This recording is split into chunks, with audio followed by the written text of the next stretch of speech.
Welcome.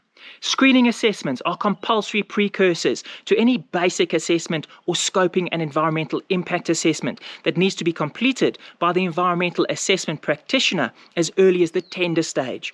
So in this video, we explain what a screening assessment is and why it is necessary. We then introduce you to the next step in the process, and that is a site sensitivity verification.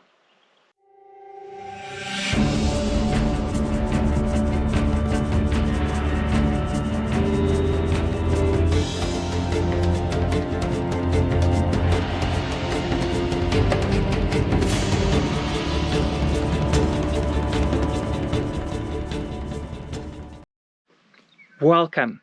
My name is Sean McGregor of ecoleges environmental consultants based in Mpumalanga, South Africa.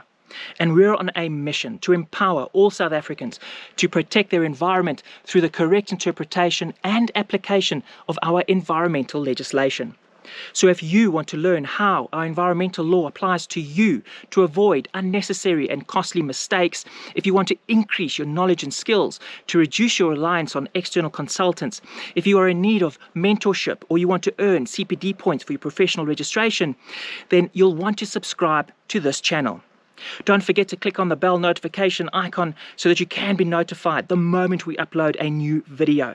And please, if you do know of anyone else who can benefit from these videos, please help us spread the message by liking them. Thank you. We depart from our series, The Call of Duty, and the title of this video is, What is a Screening Assessment?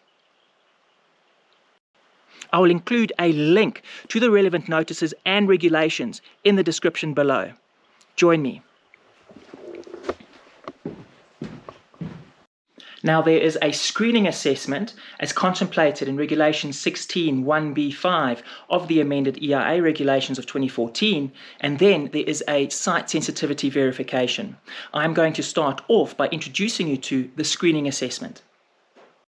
The screening assessment involves the national web-based environmental screening tool hosted by the Department of Environment, Forestry and Fisheries on their website, www.environment.gov.za/screening tool. Alternatively, you can access the screening tool by simply clicking on the link on the homepage of that website. The tool generates a screening report which must be submitted with an application for environmental authorization, and that became a statutory requirement from the 4th of October 2019. The publication can be found in Government Notice number 960 of the 5th of July 2019. Now, the tool basically identifies or flags potential environmental sensitivities associated with the proposed development site and footprint areas. And that is achieved by, first of all, choosing the most applicable classification category for the activity that is going to be undertaken.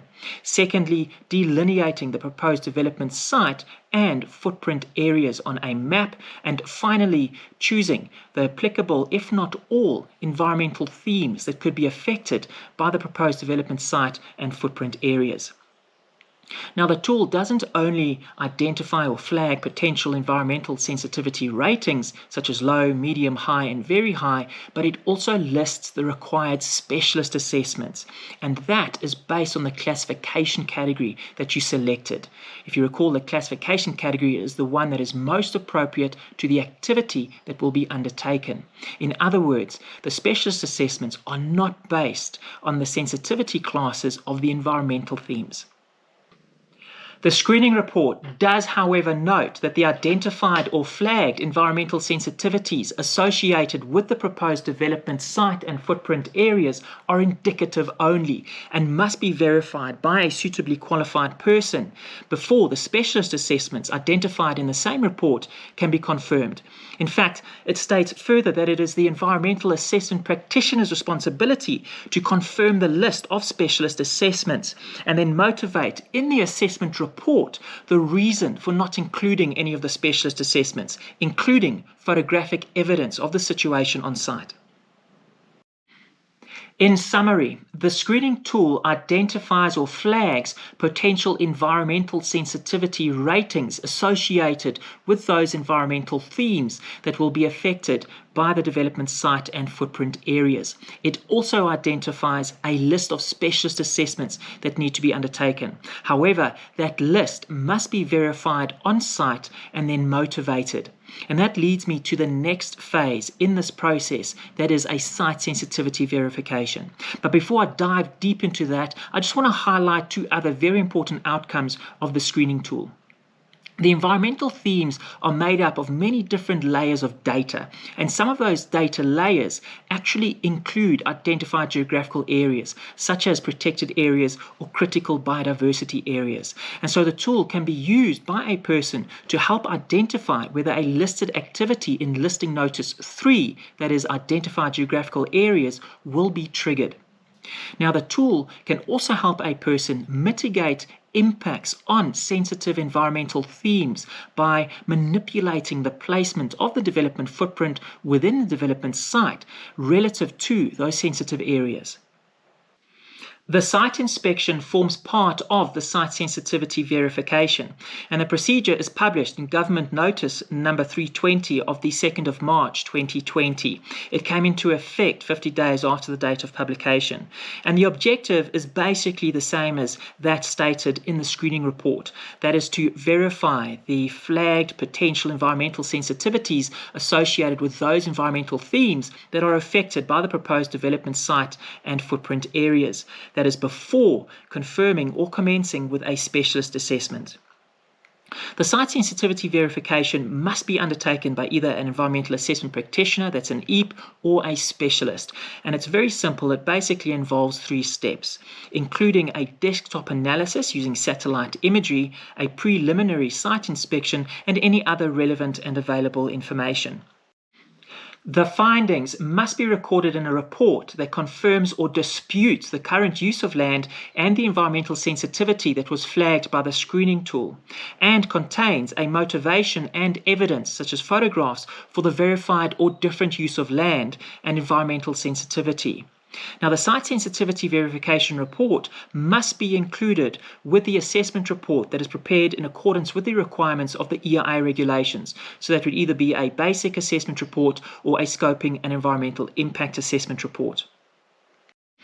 I suspect that the site sensitivity verification report is the motivation referred to in the screening report for not including any of the identified or listed specialist assessments.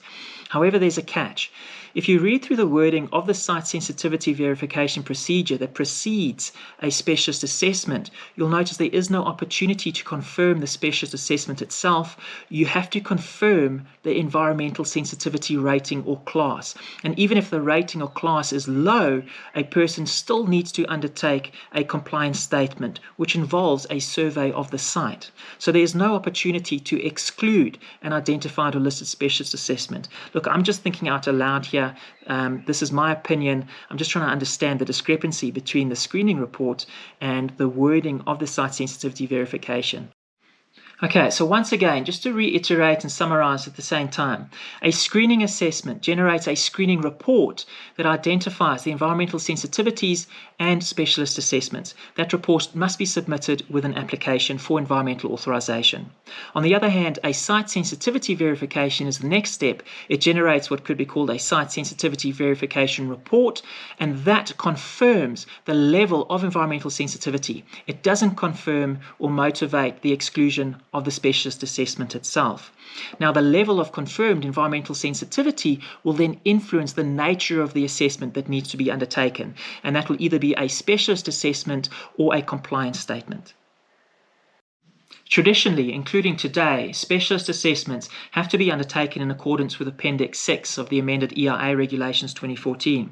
However, specific protocols for the assessment and minimum report content requirements of impacts on certain environmental themes have been published, in which case they replace Appendix 6 of the EIA Regulations.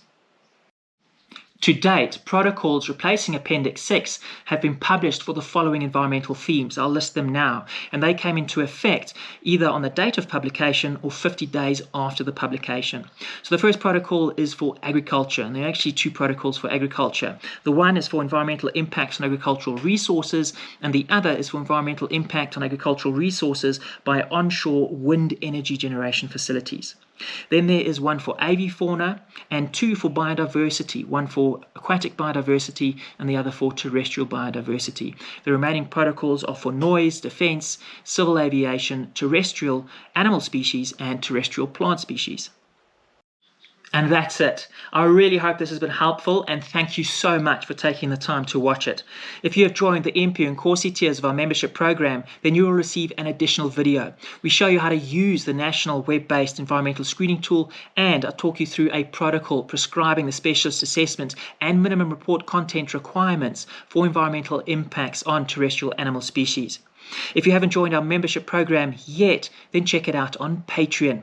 Otherwise, if you're looking for a consultant to help you with a once-off project, you're welcome to visit our website. Hey, check out our previous video, Take Control Emergencies. You don't want to be caught with your pants down. Our next one is entitled, Am I in an Identified Geographical Area? A critical question that needs to be answered for listed activities in Listing Notice 3. Otherwise, subscribe, click on the bell notification icon. If you know of anyone else who can benefit, please like the video. Thank you, keep strong, and God bless.